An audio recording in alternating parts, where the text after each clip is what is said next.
Welcome to The Explainer. Today we're stepping right into the clinic to tackle a seriously fascinating subject. You see, diagnosing a red eye, it is exactly like solving a high-stakes medical mystery. On the surface, it just looks like a simple, everyday problem, right? Someone wakes up, looks in the mirror, and bam, their eye is bloodshot.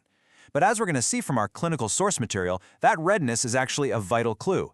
It could be a minor irritation, sure, or it could be a blaring alarm bell for a severe hidden systemic disease. So let's step into the clinician's shoes for a bit and discover exactly how they decode these visual clues. Okay, let's dive right into this. Picture this. A patient walks into your exam room with a brightly inflamed red eye. Before you even touch them, your brain has to instantly generate a list of suspects. In medicine, this is called a differential diagnosis. So challenge yourself for a quick second here. Can you name at least 7 main causes of a red eye? Honestly, it's a lot harder than it sounds when you're put on the spot. But having this mental checklist ready to go is absolutely the crucial first step in our investigation.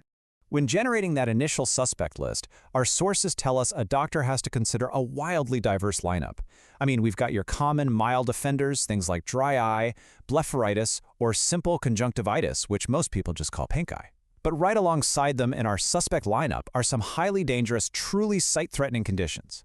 We are talking about angle closure glaucoma, uveitis, and a very serious deep tissue inflammation called scleritis.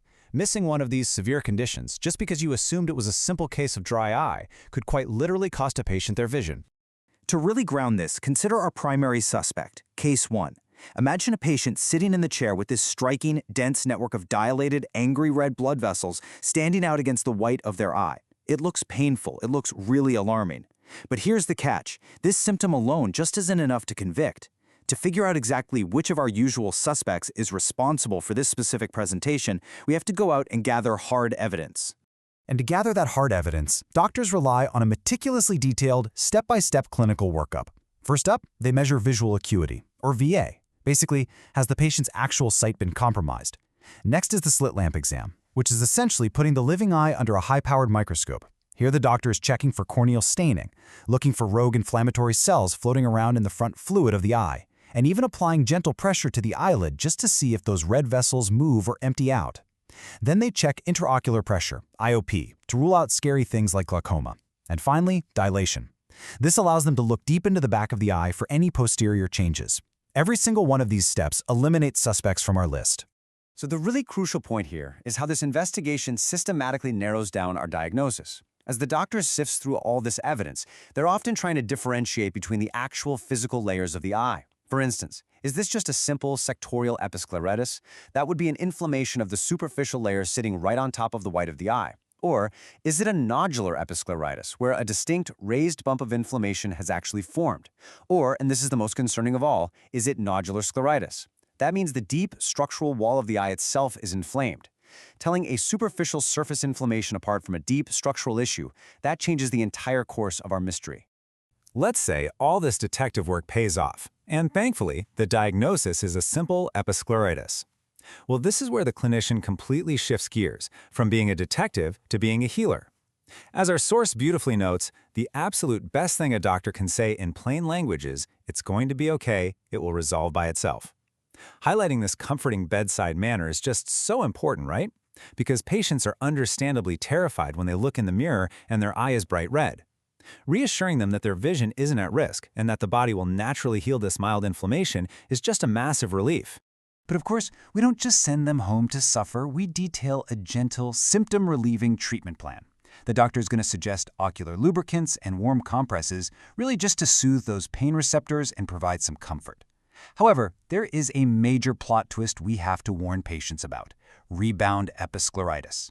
See, patients will often rush to the pharmacy and way overuse alpha-agonist decongestant eye drops, like nalfazoline, just to get the red out for a quick cosmetic fix. The problem? Overusing these drops causes the receptors to downregulate, essentially exhausting them. So when the patient finally stops using the drops, the redness comes back much, much worse. The treatment can actually prolong the mystery. But what happens if the case isn't so simple? The treatment escalation here tells a pretty dramatic story. If the patient has nodular episcleritis, treatments are aggressive, but they are kept completely local to the eye. Things like Predfort 1% steroid eye drops, lubricants, and NSAIDs. But if that deep scleral tissue is inflamed in scleritis, Regular eye drops just won't cut it. The doctor has to instantly prescribe heavy-hitting systemic medications like oral prednisone at a solid 60 milligrams, and then immediately refer the patient to a completely different specialist, a rheumatologist. Now you might be wondering, why on earth do we need a rheumatologist for an eye problem? Well, that brings us to the major twist of our case. A severe red eye condition like scleritis is rarely just an eye problem. It is very often a blaring warning sign for full-body autoimmune diseases. The eye is quite literally a window to the rest of the body. When a doctor diagnoses scleritis, their immediate suspicion turns to systemic conditions like rheumatoid arthritis, lupus, or sarcoidosis. Basically, the immune system is actively attacking the body's connective tissues, and the sclera of the eye just so happens to be made of exactly the type of tissue that's being targeted. But a good detective knows never to jump straight to conclusions.